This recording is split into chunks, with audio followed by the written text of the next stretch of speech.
My mom is a hardcore conservative, and she's a big fan of Reagan, and has just touted all my life about how great he was. And then I figured out recently that he actually signed the Minimum Age Drinking Act, and that's pretty lame. Like super lame actually, because you can buy a gun before you can buy a beer and cigarettes. You can't buy cigarettes either. You can enlist before you can buy beer. You can buy a car that basically can kill anybody. Like, it's gnarly, the things you can acquire before you can acquire beer.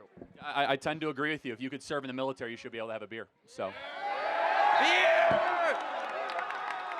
How do you feel about the legalization of marijuana? I'm against it. Against? Why? So I know you'll probably bring up alcohol. Happy to discuss that. I actually think alcohol is worse than marijuana, for the record. Would you agree with that? I agree with that. But we're talking about legalizing something that's currently illegal, rather than making something legal that is illegal, if that makes sense. Would you agree that there are more side effects to the usage of marijuana than most people would be aware about? For sure. Okay, so that's a good common agreement. I think the problem with mass legalization is that it underplays the side effects.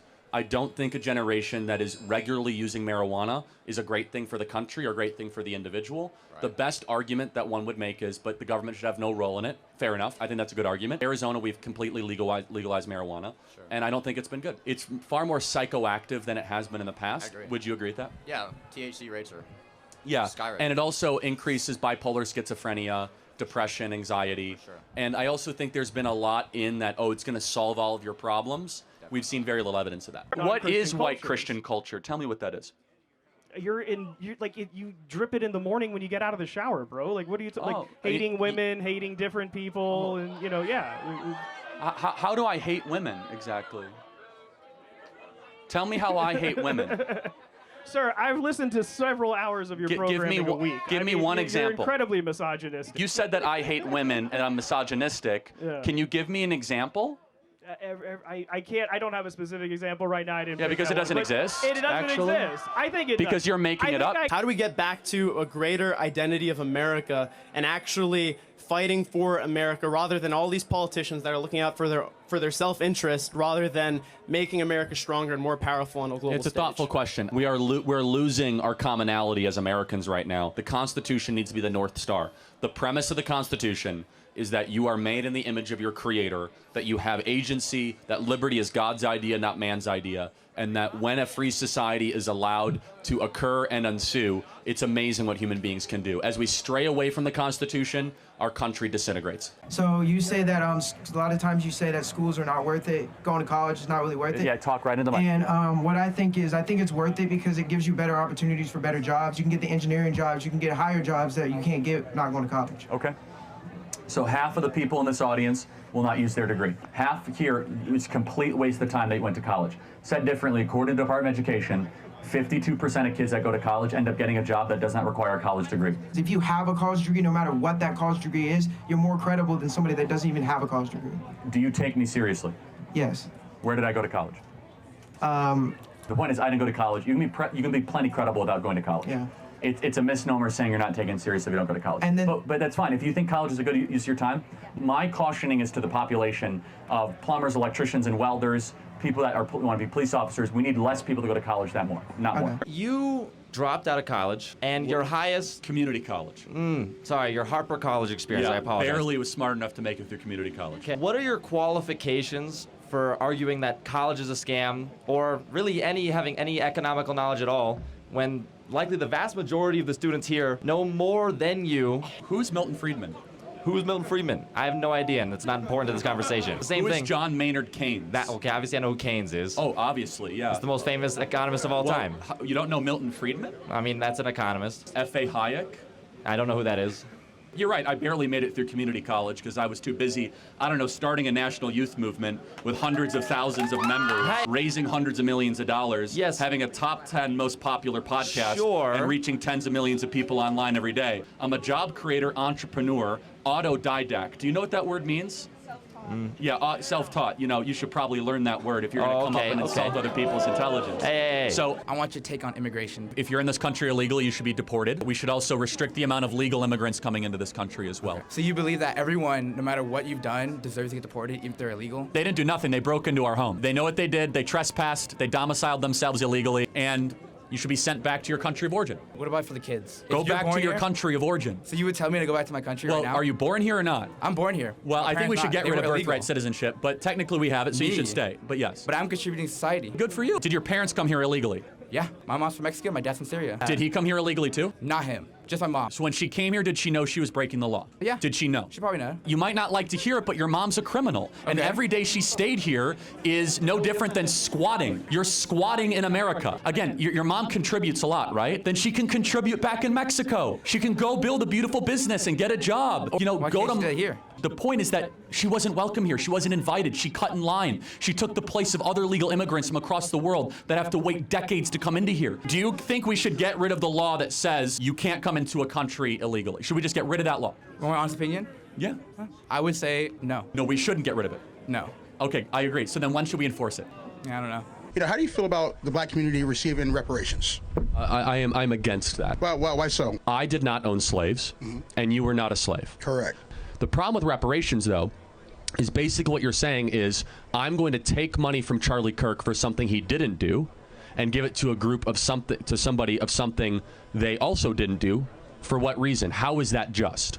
There are those arguments that says because of what happened in the past, this group of people have been negatively affected from this nation's crimes against humanity to that certain group of people.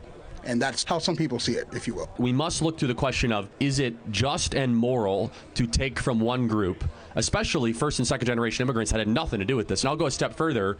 My family fought on the Union side of the Civil War, right? So you're going to be taxing Charlie Kirk, whose descendants fought to free the slaves, to go give money to people that were descended, from slaves. So what is a way that we could try to help all communities? Here's maybe we can find some common ground, Sure, right? I'm listening. Instead of reparations. We need to break the cartel of public sector teacher unions, allow school choice to occur, and make it easier for people of all backgrounds, but specifically Hispanic and black individuals and young kids to have a quality education. Secondly, we need to put fathers back in the home. Yeah, I agree with that. If we can find common ground on that, I think that would go a lot further than just giving cash for people that happen to be related to something evil that happened a little while ago. What do you think the biggest threat is to the United States currently? The American left. Really? For sure. I know it's a big statement, but more so than Russia, more so, obviously than Chinese Communist Party and the cartels, is that we have a ruling class that hates the country. So, yeah.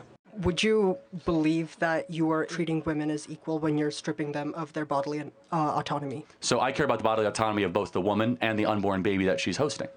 How does forcing her to give birth give her any autonomy? So she had bodily autonomy. She decided to have sex. What if they didn't get that choice? What if they... I believe all babies should be protected regardless of rape or incest, but then can we agree that all abortions except rape should be outlawed? No, I don't agree with that. Okay, they always bring up the thing as in it's less than 1% of all the cases. But didn't the woman then therefore make a decision to get pregnant when she had sex? Making the decision to have sex isn't the same as making the decision to reproduce. Wait, well, play risky games, you get risky prizes.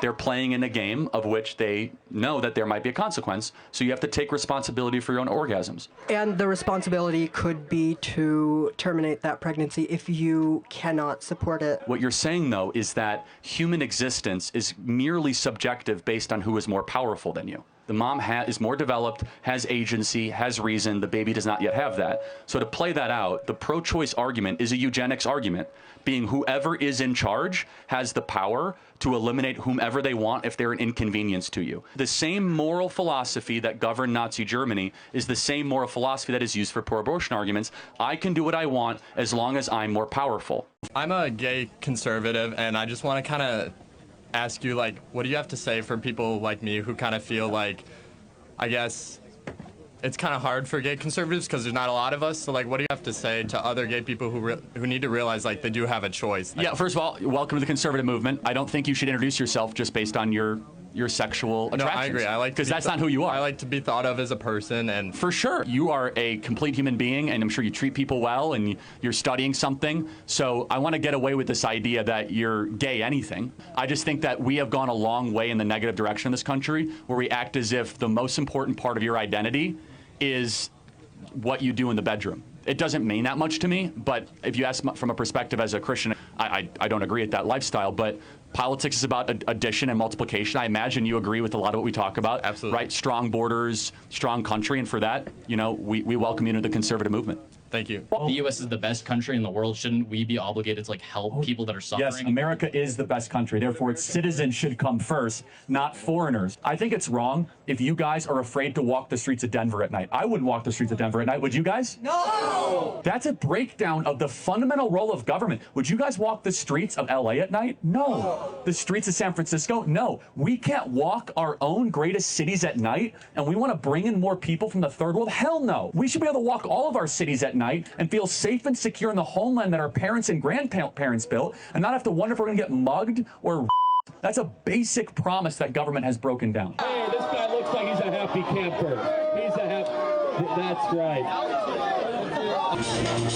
Does every human being who says that they have a tough life have a right to come into America? If they want to make their lives better. So that would be opening America to 5 billion people. Are you comfortable with that? Well, we're saying people that are unsafe. Right, so... In their country, they come to America to try and get a better life. So basically the entire population of Mexico, Nicaragua, Guatemala, Venezuela, Colombia, Afghanistan, Senegal, the Congo, Pakistan. Do you think it should be illegal to cross a border without permission? No, that's why we should have legal ways to do it. We do. Then why are people coming illegally? Why do people cut in line at the airport to get in quicker and easier? Yeah, and then you get deported because it's illegal. Well, I wish they would get deported. They're breaking into the country unwelcome, and it is against the law. It is irrelevant of whether or not you come from a tough circumstance. That means nothing in the administration of justice. Am I allowed to rob a bank if I'm poor? No. If someone is homeless, are they able to break into your dorm room? No, I'm gonna kick them out. You'll kick them out, right? So then we as Americans should kick out people that break into our country that were not invited. Can you point to one law that favors a white person but hurts a black person? That's the thing, though, right? Is that it shouldn't be in law. It's not in our law, but it happens every day. But then where is it? Look around. No, hold on. You see a disparity, so you see a gap, and you scream racism. No, that's not what I'm doing. Yes, you have. No, you know Thomas Sowell, right?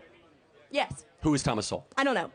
Go ahead. Well, hold on.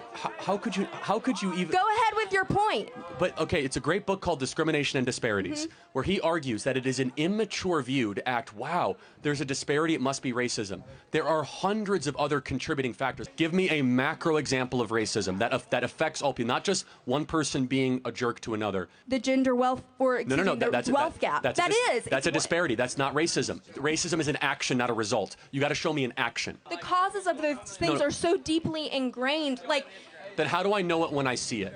How do I know racism?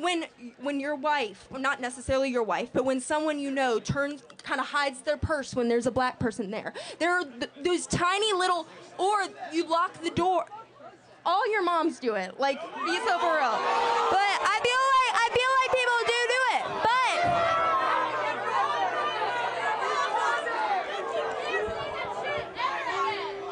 She's calling you guys all racist is what she's doing. So you're obviously a professional political pundit. You've had years of training, you have all this money worth of resources behind you. Why do you, as a professional pundit, think it's fair to come to college campuses and debate college freshmen? Doesn't that seem kind of unfair to you? Let's stop talking down to college kids. I'm talking to voters, right? This audience will determine the future of America. As far as the fair standpoint, I have no notes. You can go bring a professor. Why don't you go bring a professor and bring him up to the mic? I didn't go to college. That's a fair fight, right? Yes, I've been doing this for quite a while. But you could also go phone a friend. Go bring 10 libs. You can all have your phones, and you could debate me, and I'll have no notes, and we'll see who wins. And also, you don't have to come up to the mic. I was just asking you, dude, Don't think so low of college kids. You might, I don't. This audience will determine the future of Western civilization. It's time that we start talking to the next generation, not talking down to the next generation. And that's what we're doing. What is a woman? So basically, it's somebody that is biologically female or identifies with the female persona. It's achieved once you fully transition over and you mimic the same reproductive organs. Got it. So what does that mean, fully transition over? Does that mean hormones, top and bottom, vagioplasty, all that? Yeah, all of that. Got it. So if a trans person hasn't had that done, then they can't say that they're female. So if you were to, let's just say, put on a wig or something, be, oh, I'm a woman, that wouldn't necessarily make you a woman. If you are in the position where you're transitioning into something that's more feminine or trying to follow the ideal of trying to mimic being biological female, that would make you a woman. So No, you said it. You yeah. actually said mimic. You're right. You can mimic something, but you don't become the thing, right? As a man, I could wear a wig and I could pretend I'm a woman. That doesn't make you a woman. Well, actually, when you go up and you look at somebody, can you tell whether somebody's transgender or not? Or do you look at somebody and you say, you look like a woman, you look like a man? No, that's a separate issue. Can you disguise and trick people? Of course, but tricking is not the essence of the thing. Just because you can fool somebody doesn't mean you become the thing. For example, if a 17-year-old can trick somebody into believing that they could get a beer and they're 21, are they 21? Well, age is a different factor No, versus age is phenotype objective. presentation. No, hold on. Age is objective, and chromosomes are objective, right? Correct. You don't get to choose to be a man if you're a woman or vice versa. Your chromosomes don't change no matter how much you mutilate your body.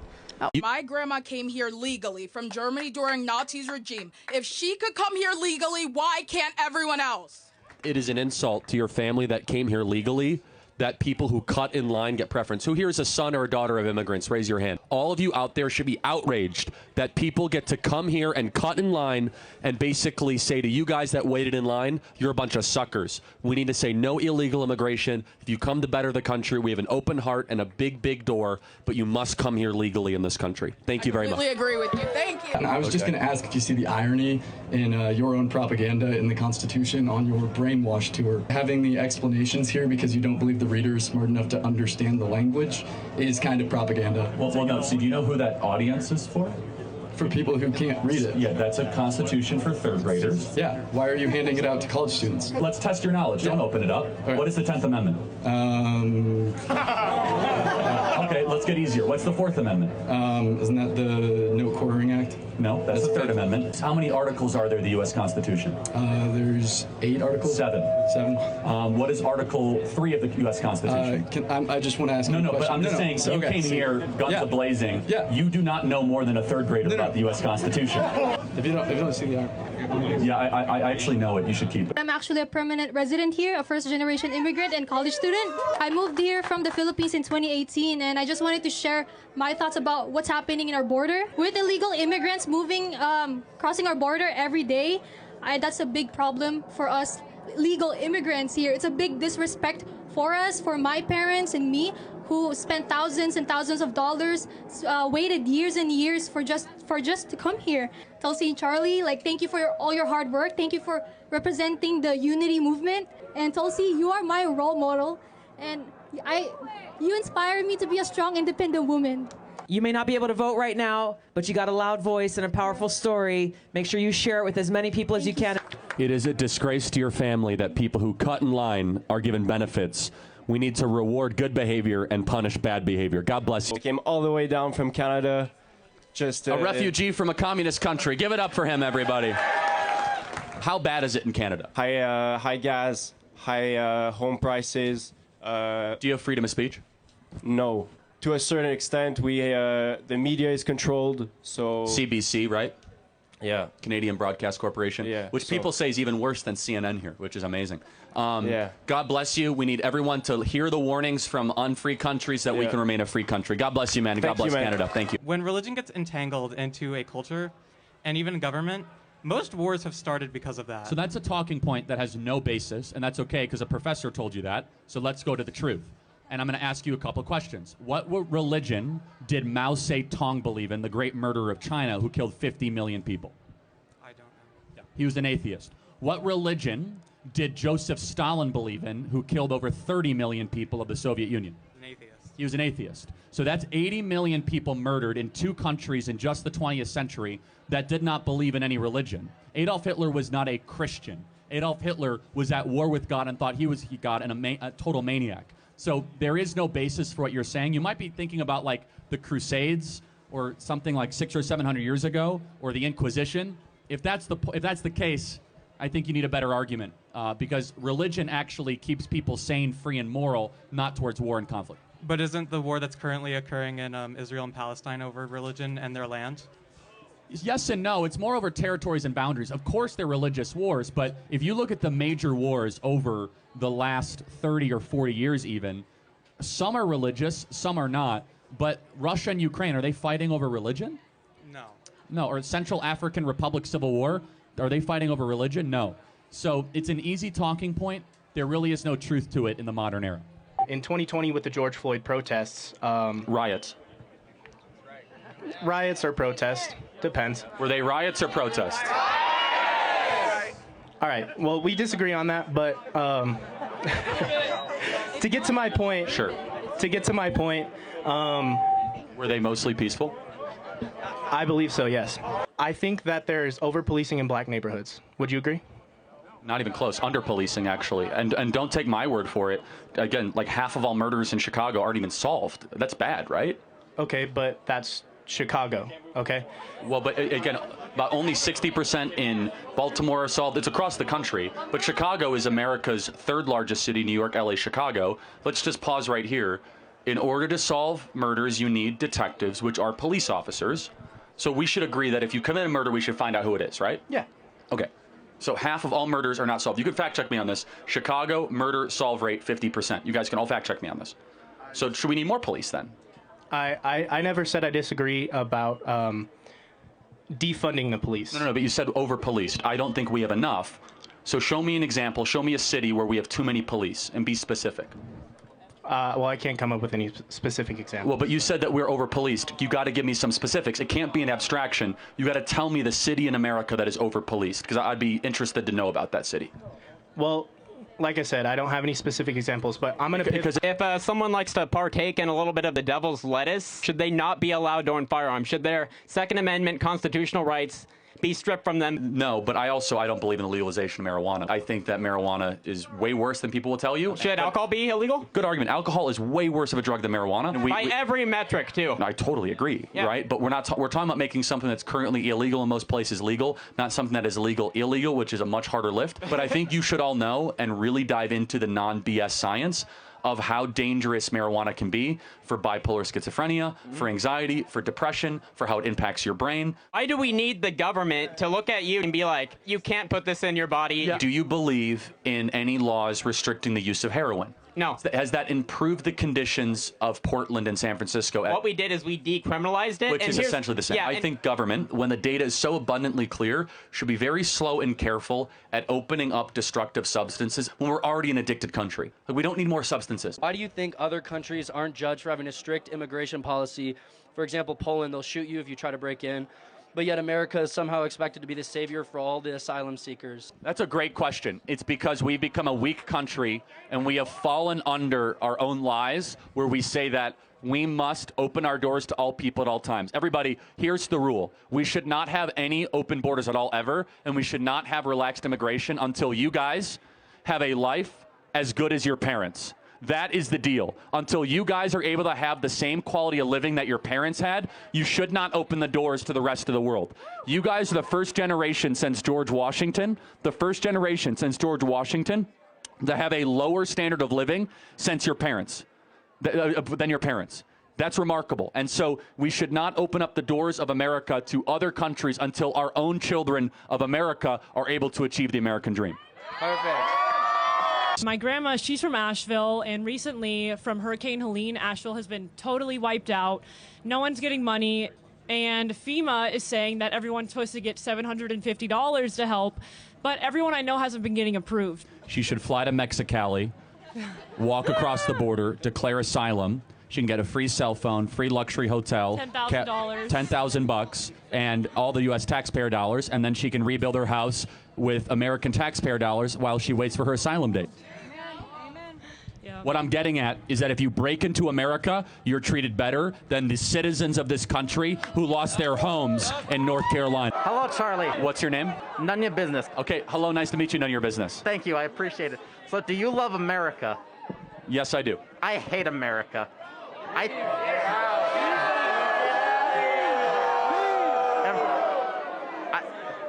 Every state in the USA should be an independent country. What do you think of this? Well, I just first have to ask, since you hate the country, do you plan to leave? What do you mean by that? Do you plan to go live in another country? No, I do not. America is the only country where even those who hate it refuse to leave. That's how you know you live in a great country. You've been on record to say that college is a scam for various reasons. Not only that, I wrote a book. You wrote a book as well, yes. And I could see one of your main arguments being that we take a lot of classes that you would consider useless, but we still pay for them. So it's like, why are we paying this extra money for the stuff we don't want to learn? I personally have not had that experience. I haven't taken a single useless class yet. How many of you guys take classes that are a waste of time? Look around. You are in the minority, my friend. That's fine. I think... You know what it's like? It's like saying, hey, I had a great experience on Spirit Airlines. Wow, I met someone. I know it exists. I know someone exists out there that had a great flight on Spirit Airlines. I've never met them, but I want to. Yeah. So at first I just want to say I don't agree with you on a lot of stuff, but I really respect, now I think you don't agree with me on a lot of stuff, but I really respect that you'll have a dialogue. I think one of the big problems in this country right now is like people can't have a dialogue, and people like don't even know how to like have a dialogue and use logic and like have an actual argument like you do. How do you think we get more people that can argue like on both sides of the aisle? I think this event is a great example of it, right? We need to have differing opinions. We need to have people that don't share the same worldview and see which one is better and try to find common bonds. Increasingly, open speech is not a left-wing value. You should have your own discussions like this every day. You should try to model it and try to have, back and forth, and that's what makes the country strong and great. Civil dialogue. I agree. Thank you. Thank you so much. Appreciate it. College is, good. Why would it be a scam? Can you do a differential equation? Can I do Can you explain to me the anatomy of a human? Like somewhat off the top of my head. You know what psychology is. Yes, I do know what psychology is. Okay, I've read can you Freud and I've read explain Jung. to me? Do you want me to explain psychology? Well, you can't explain it to the depths of a bachelor's degree or a PhD. Well, hold or on a second. master's. Time out. I've sat here with no notes and debated people with PhDs, because you study masters. this because it's your job. Hold on. I didn't go to college, man. How much debt do you have to go to school, by the way? None. Okay, wow. Are you on scholarship or? Yeah. So who's paying for your college then? Probably the federal government. Okay, so I'm paying for your college is what you're saying. This is why you're so defensive of college, because you don't have to walk around the rest of your life with a $100,000 student loan debt. I pay taxes. You think you pay anywhere close to the tuition value you get at the school? Probably not. Probably I do. How much is it to go to school here? Room, board, tuition, all of it's around $11,000. $11,000 a semester. So you pay $22,000 a year in taxes? No. Okay, got it. That's fine. I'm not faulting you for it, but this is why you're so defensive, is you're detached from the price. It's easy to be defensive of something you're not paying for. I don't think college is a scam. So what is the national graduation rate? I mean, you tell me. 59%. What percentage of kids that graduate college get jobs that do not require a college degree 10 years after graduating? I'm not sure. Over half. What do you think they learn that is most useful in the marketplace? You have interpersonal people skills, you have the ability to speak, you have communication classes where you learn how to make a speech like I'm doing right now. We're not actually having a discussion if you just keep throwing buzzwords in here. So let me ask you this. So when you say college is a scam, you kind of conceded already that parts of college are not a scam, right? Well, it depends what you, again, but the parts that are a scam, but the parts that, I'm not going to read your book. Listen, I'm talking to you. Then you're not arguing in faith. Come on, listen. I'm arguing because I'm talking to you right now. I want to know what you're saying. I don't give a about your book. Getting a little upset. I'm this telling you, I'm not communications getting course upset. you talk about in college, you probably haven't learned very much. First rule of communication, don't swear at the person you're talking to. You're kind of proving the point that college is a scam by you making a fool of yourself in front of everybody. So you should go demand your money back from that communications professor. What exactly about socialism do you not like? Like the 130 million people that died under socialism in the last 100 years. The fact that every country that engages in a socialist direction becomes less free, less prosperous. Do you think that maybe there's like a middle ground where you can have a little bit of both? Everything comes at a price. The states that are the most socialistic are the worst and hardest states to live in this country. California, New York, Illinois have the most people leaving. Highest taxes, most social benefits, most social welfare, and they're leaving for states that are freer with lower taxes and more economic freedom. So everything comes at a price. Okay. Well, thank you. Thank you. Appreciate it. Thanks for your time. The U.S. and California government should pay. Well, what do you mean by everyone. the government? You mean taxpayers? Yes, I mean taxpayers. Oh, so someone else should pay for your school? Yes, that's how taxes work. Yeah. I just find it funny, like the entitlement that you want somebody else to like pay for your schooling or your education. That is how taxes work. Yes. Okay, yeah, I mean, I reject that fundamentally. Like, invest in yourself. A lot of money is hoarded within rich people and companies, the top 1% of people. What's the difference between someone who has 100 million and 200 million for like their lifestyle? It's a big difference when you talk to an entrepreneur that's willing to like give up his entire life to go to take risks to change the world. If you feel the government is going to take more than half of what you earn, it disincentivizes risk taking. Norway, Sweden, Finland, Denmark have a 55 to 60% tax rate at the top level. Can you name a single billionaire, entrepreneur, or big company from those 4 countries? No, because I'm American. You know who can name plenty of American companies? They can. Tesla, SpaceX, Apple. We have the greatest and best companies because there is still this idea that if you take big risks in this country, you can get a payoff.